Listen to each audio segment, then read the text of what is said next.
Bonjour à tous, bienvenue au pays des runes. Je vais vous présenter un super joli oracle, beau et en plus bien conçu et avec un guide bien écrit, qui vient juste de sortir, qui a été donc dessiné par Gulliver l'aventurière et le livre a été réalisé par Lyra et je ne sais pas prononcer son nom de famille. Alors, donc moi, mon histoire avec les runes, elle est plus récente que mon histoire avec le tarot. Parce que c'est depuis, on va dire, que quelques années que je travaille avec les runes.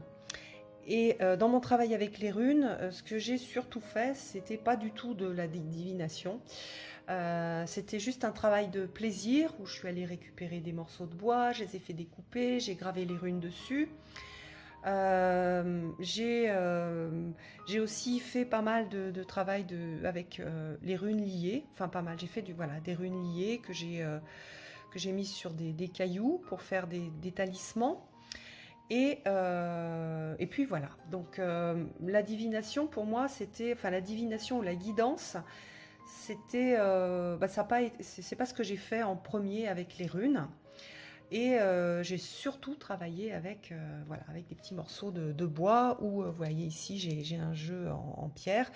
Donc au départ, les runes étaient donc soit gravées sur des morceaux de bois aussi, soit sur des pierres. D'ailleurs, au niveau historique, on voit même des grandes pierres sur lesquelles il y a plein de runes qui sont gravées. Et puis j'aime beaucoup aussi ce petit jeu que Célia m'a fait en terre. Je le trouve super. J'aime beaucoup, voilà, j'aime beaucoup juste le regarder, le toucher et travailler sur les significations des runes à partir de ce petit jeu. Et donc là, ces deux auteurs, elles nous proposent un jeu de cartes. Je vous en avais présenté d'ailleurs d'autres, hein, mais celui-là, c'est de très très loin mon préféré et je vais vous expliquer pourquoi. Alors, hop, on va un peu écarter, écarter les runes qui ne sont pas des runes cartes.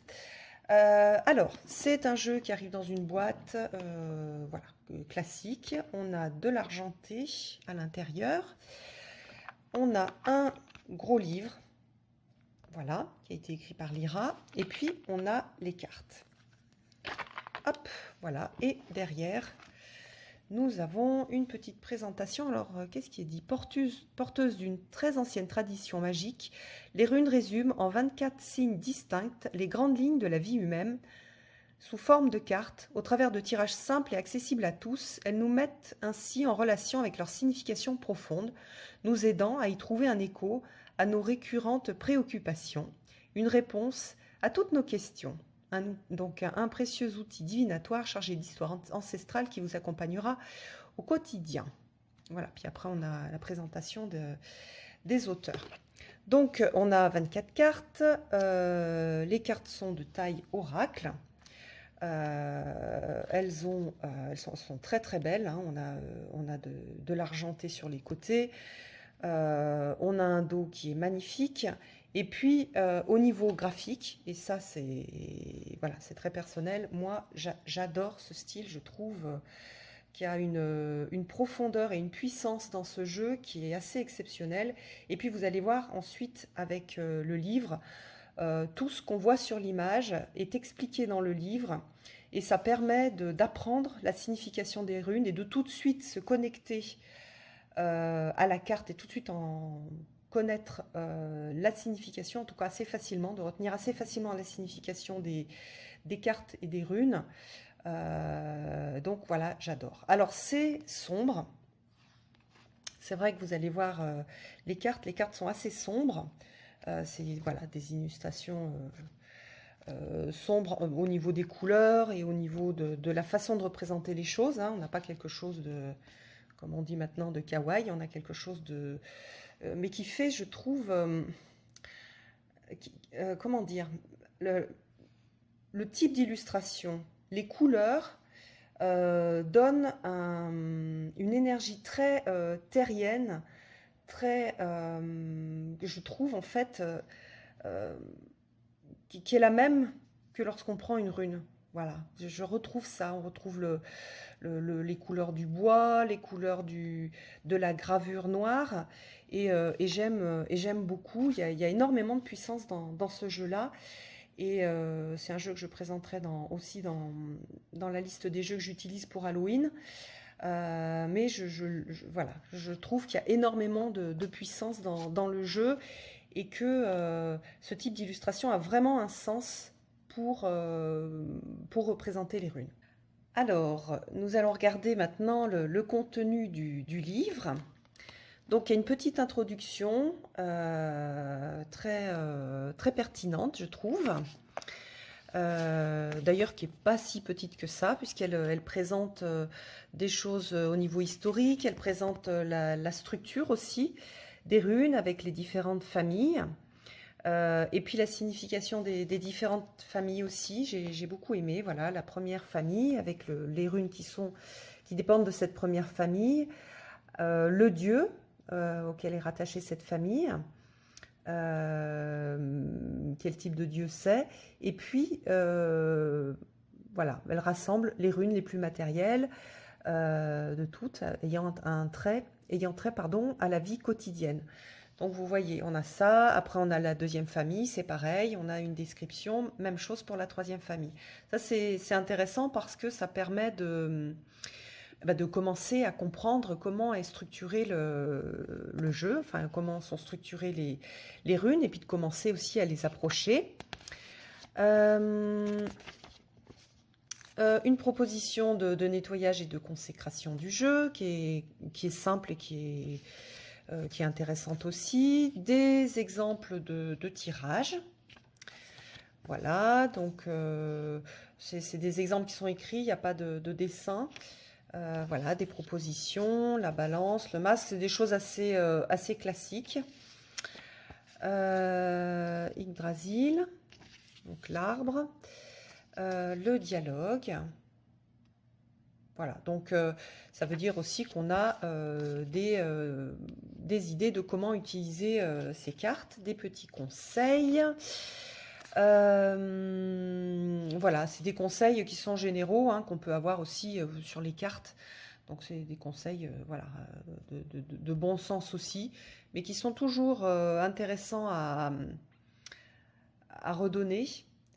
Donc par exemple, ne posez pas 2 fois la même question, même à quelques jours d'intervalle, même si bien sûr parfois c'est tentant. Voilà, parce que c'est contre-productif. Donc ça, c'est des choses qu'on retrouve et qui sont vraies pour aussi les cartes de tarot ou d'autres oracles. Et puis donc nous avons les runes. Alors voilà comment est structurée la présentation de la rune. Donc on a le nom de la rune. Elle va faire une présentation aussi avec les différents noms qui ont été donnés. Parce que il y a certaines personnes qui vont appeler cette rune Féo, d'autres Fée, et ça va dépendre un peu de où est-ce qu'on a appris le système des runes, et puis donc ça dépend de la langue qui a été utilisée. Voilà, donc après, on a à quoi ressemble la rune. Donc ça, c'est ce que j'avais aimé aussi dans ces vidéos. Donc là, on a une forme, on voit que c'est comme les cornes d'un bovin. Donc ça permet d'aider à apprendre la signification. Voilà, le dieu. Alors, après, on a la toile de fond. Et ça, j'ai adoré. C'est hyper intéressant. Donc c'est une présentation de ce que l'on voit déjà sur la carte. Donc par exemple ici, vous voyez ici sur la carte, Frère est représenté de face, coiffé d'une majestueuse ramure de chevreuil, écho à sa fertilité et sa fougue masculine légendaire. La ramure de cervidé, puissant symbole utilisé dans les rites chamaniques pour relier le visible à l'invisible, se retrouve en tant que parure divine dès la préhistoire. Donc vous voyez qu'après on a des petits points historiques, des points liés à la mythologie, et c'est ça en fait, c'est cette partie-là qui, je trouve, permet de vraiment bien comprendre la rune. Et puis de bien comprendre pourquoi est-ce qu'on a cette illustration sur la rune. Donc après, moi, je vais regarder cette illustration et je vais remarquer tous les détails. Je vais remarquer ici le feu, ici voilà la ramure, la rune, qu'est-ce qu'il y a ici, l'œil. Donc voilà, on a la position des mains, etc. On va avoir plein d'informations qui vont permettre de retenir la signification de la rune. Et de comprendre ce que l'on regarde. Après, donc, on a le message divinatoire. Et puis, on a la signification renversée pour toutes les runes, bien sûr, qui peuvent se renverser. Vous verrez qu'il y a certaines runes, quand on les met à l'envers, elles sont exactement comme quand elles sont à l'endroit. Alors, avec les cartes, on voit l'envers. Mais par contre, avec les runes, quand j'ai une rune comme ça, je ne sais pas quel est l'endroit et quel est l'envers. Donc, on a la même signification en endroit et en envers. Et on va avoir ça pour toutes les runes. Voilà, donc moi ce que j'ai fait, c'est que sur les runes avec lesquelles j'ai retravaillé, avec ce jeu-là, j'ai souligné. Et puis je vais rajouter, là je ne l'ai pas encore fait, d'autres significations par rapport à ce que moi j'ai vu dans d'autres... voilà, par rapport à ce que j'ai travaillé avant d'avoir ce jeu-là. Mais on a déjà énormément de choses. Donc voilà, on a ça pour toutes les cartes. Le petit truc que j'aurais aimé, mais qui n'aurait pas été super esthétique, c'est que les cartes soient numérotées pour pouvoir retrouver plus facilement dans le livre. Parce que c'est mis par ordre, par l'ordre du Fourtac. Et donc du coup, on met un petit peu de temps. On met un petit peu de temps à le trouver, à trouver la carte. Voilà. Même si, quand même, à la fin, on a, voilà, on a toutes les runes avec la page à laquelle on va trouver l'explication. Donc voilà. Alors, ce que je vais vous montrer, donc toutes les cartes, et on va les faire par famille. Donc, je les ai retriées. Et là, donc, on a la première famille, voilà, avec cette première carte. Donc, c'est ce que je vous invite à faire après, c'est-à-dire à mettre les familles ensemble et à poser toutes les cartes sur un tapis, par exemple, pour toutes les voir. Donc, la première famille, attendez, comment est-ce que je vais faire? Non, je vais vous les montrer pour que vous les voyez de plus près. Donc, voilà, là, on a une norne. Et donc, on a plein de petits symboles. Voilà, ça a son importance. L'aubépine, pardon, a son importance. Le fait que le personnage ait une armure, ça a son importance aussi. Donc, il n'y a rien d'anodin.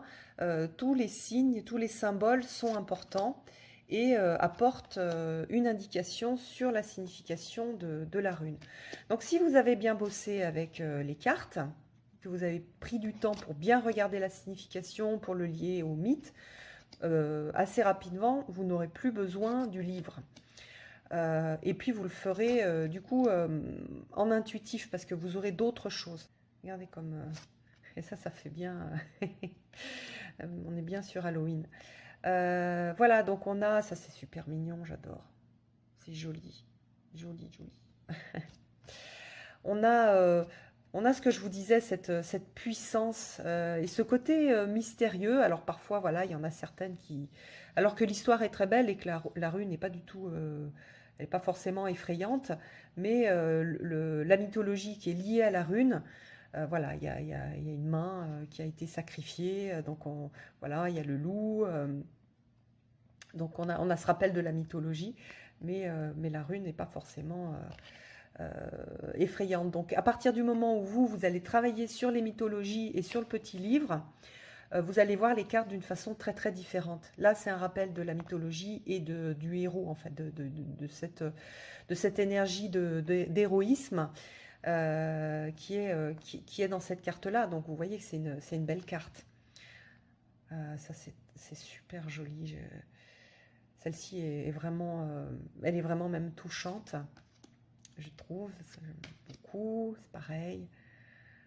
Ce lien à l'humanité qui est représenté par les visages, par le monde, c'est superbe. Hé, hé, j'adore. J'adore celle-là aussi avec une sirène. Donc vous voyez, tout est, les couleurs sont sombres, mais la plupart des cartes sont... celle-ci, elle est magnifique, elle est belle avec le lever de soleil. Elle est incroyablement belle et parlante. Voilà, elle a la transmission de mère, enfin une grand-mère, en tout cas la transmission dans les lignées est superbement représentée. Donc en résumé, vous avez compris que j'adore ce jeu. Voilà, c'est un jeu qui pour moi fait partie des jeux qui sont bien réalisés, pour lesquels on a quelque chose de, je trouve, de parlant et de beau. Et en plus, dans l'esprit des runes, hein, au niveau des couleurs, au niveau de la façon dont c'est réalisé, je trouve qu'on est bien dans l'esprit des runes. Et en même temps, un livre précieux qui permet de donner d'avoir accès à la mythologie et à tous les symboles qu'il y a sur la carte. Et donc, ça facilite énormément l'apprentissage des runes. Voilà, alors j'espère que cette review vous aura plu. Je vous mettrai sous la vidéo le lien à la chaîne YouTube de l'auteur. Et puis voilà, je vous donne rendez-vous pour une prochaine vidéo. À bientôt!